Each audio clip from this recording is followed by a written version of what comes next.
Horror कहानियां थी। खून की प्यास पार्ट 2।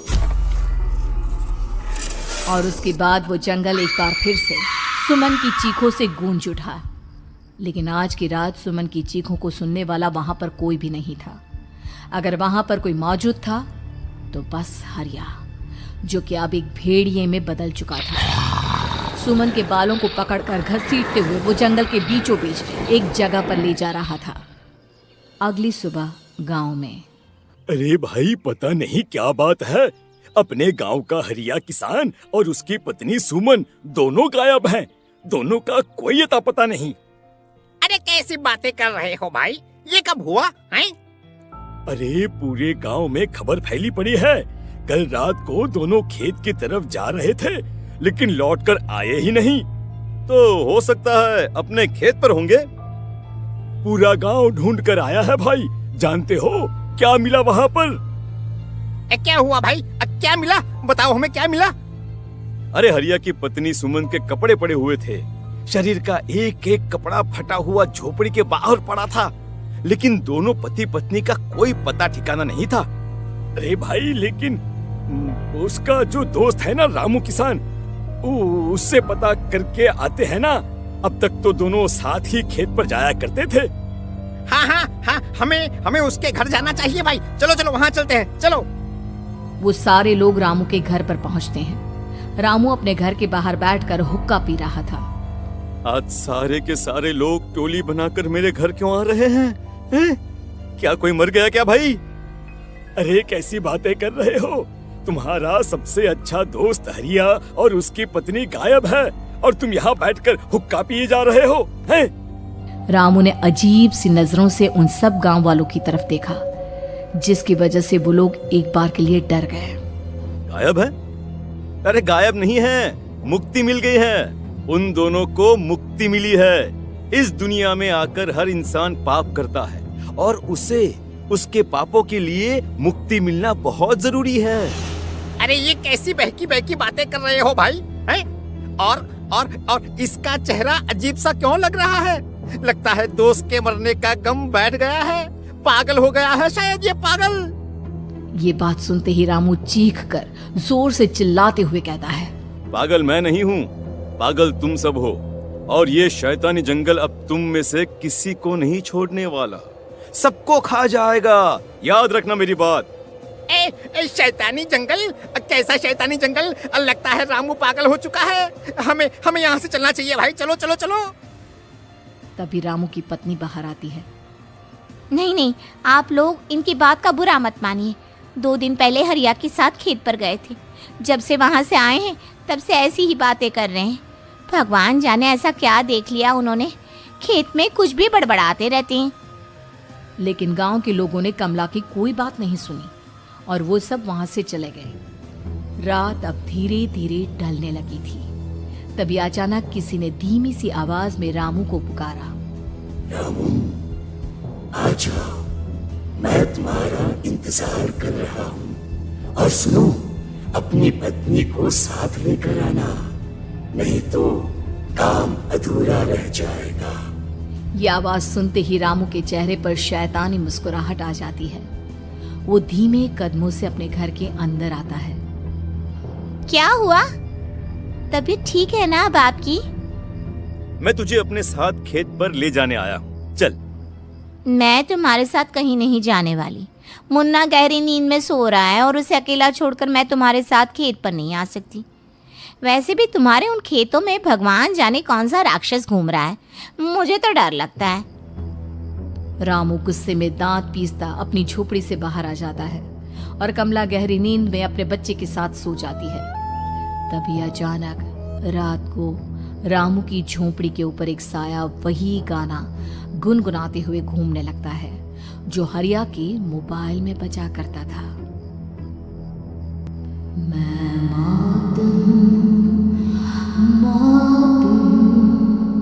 मौत जो बसरी है चारों ओर, जो आएगी कहीं से भी निगल जाएगी सबको। मैं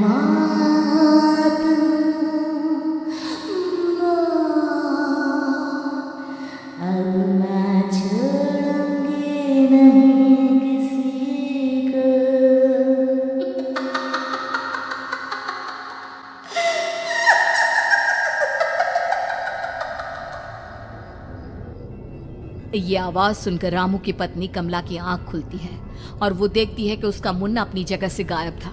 कमला चीखते हुए बाहर दौड़ कर आती है। वहां पर उसने देखा कि रामू ने अपने बच्चे को झोपड़ी के बाहर एक पेड़ से उल्टा लटकाया हुआ था और उसका बच्चा चीख चीख कर रो रहा था। वहीं दूसरी तरफ एक साया बच्चे के ठीक नीचे आग जलाकर उसके चारों तरफ हैवानों की तरफ नाच रहा था।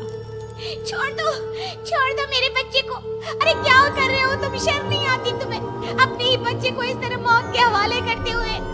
अपना बच्चा? किसने कहा ये मेरा बच्चा है?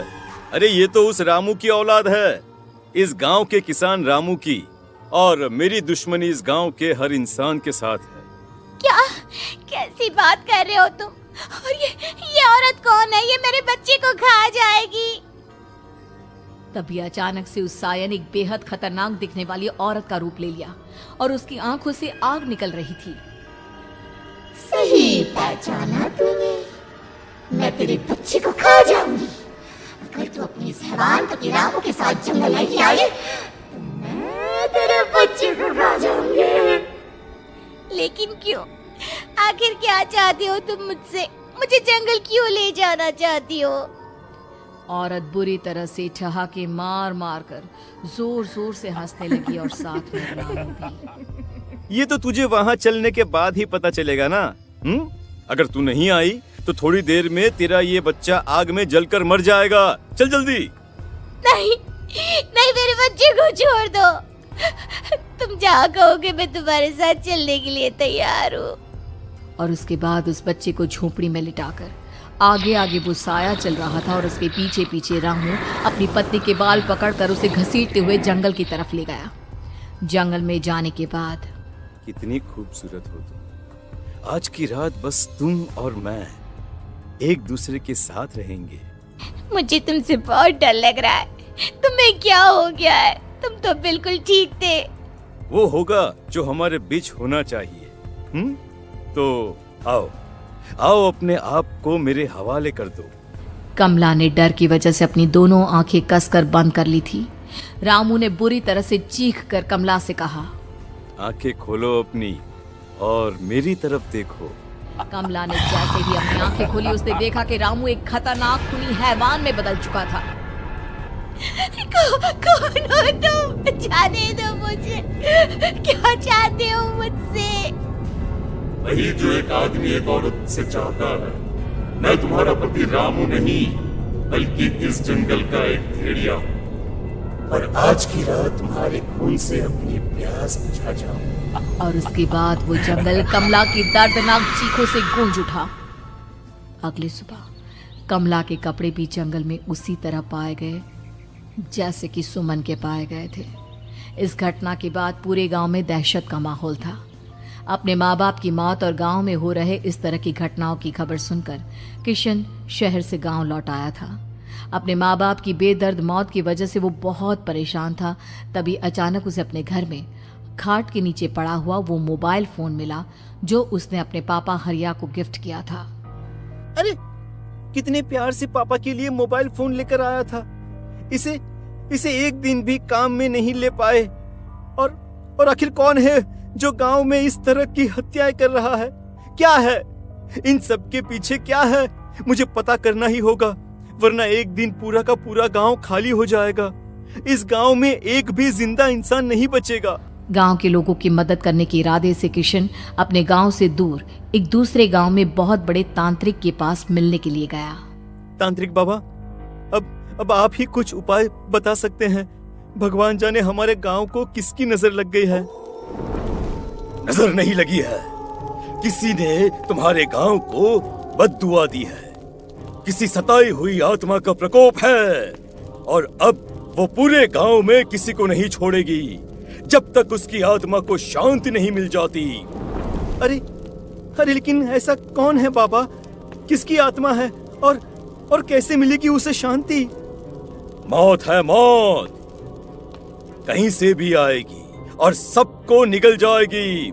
इससे बचने का सिर्फ एक ही उपाय है, लेकिन उस उपाय को करना आसान नहीं होगा। जो भी उस उपाय को करने की कोशिश करेगा उसकी जान जा सकती है। भले ही मेरी जान चली जाए, लेकिन मैं अपने गांव के लोगों की जान बचाने की पूरी कोशिश करूंगा बाबा।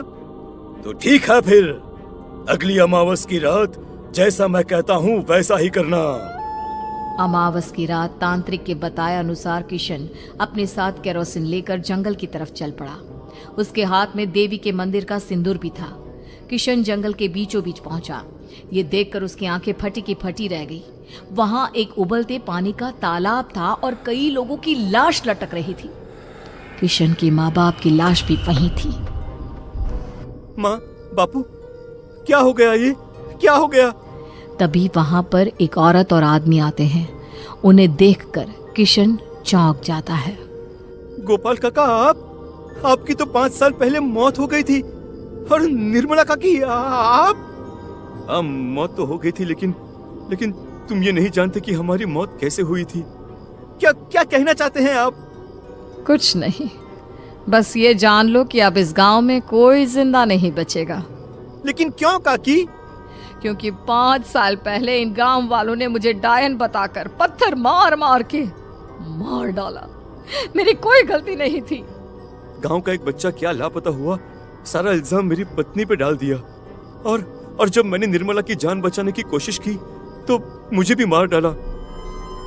आपके साथ ये बहुत गलत हुआ काकी, लेकिन आप जो कर रहे हैं वो भी सही नहीं है ना? तुम यहाँ से चले जाओ वरना तुम भी नहीं बचोगे। हमारी आत्मा पिछले 5 साल से मुक्ति के लिए भटक रही है। चले जाओ यहाँ से।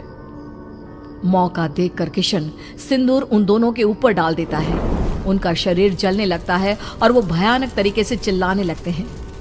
अगले ही पल किशन उनके ऊपर केरोसिन डाल देता है और वो दोनों जल जाते हैं। किशन अपने माँ बाप और दूसरी लाशों का अंतिम संस्कार करवाता है और अपने घर लौट आता है। लेकिन वो अभी भी इस बात से अनजान है कि मोबाइल अभी भी बज रहा था। मैं मौत हूँ, मौत